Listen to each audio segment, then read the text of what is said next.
Happy Friday. So concluding this week, removing the blinkers, removing or eradicating the cognitive biases that we all can be subject to, and accepting that we could be subject to them. And I talked yesterday about being self-aware, identifying those biases, either through self-awareness, but also seeking feedback from others.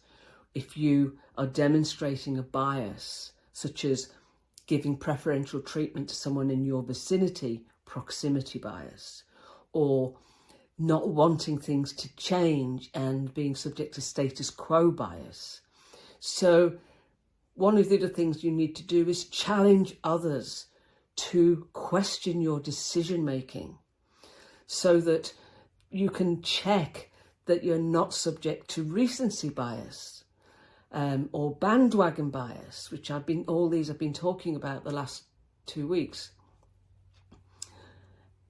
Challenge your decision making. Is that the right thing to do?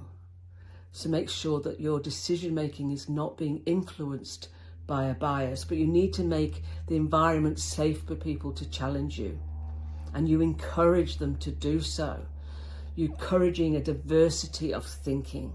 You need to ensure that everybody is included, that you're not excluding people because of proximity bias or affinity bias.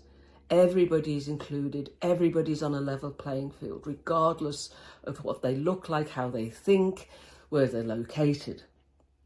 And you can use technology to identify biases as well. Artificial intelligence is a real mainstay here.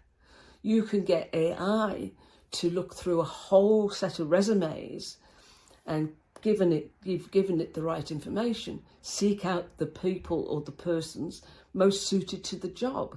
That means you don't have that affinity bias when you're looking at those resumes. You can get rid of the biases by using technology.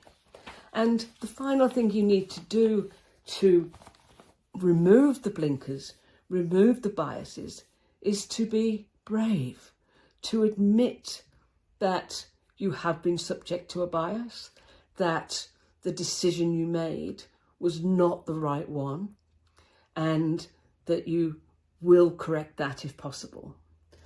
And admitting that, we all have weaknesses, and we can all be subject to bias, but the important thing is recognizing and admitting and prepared to be vulnerable.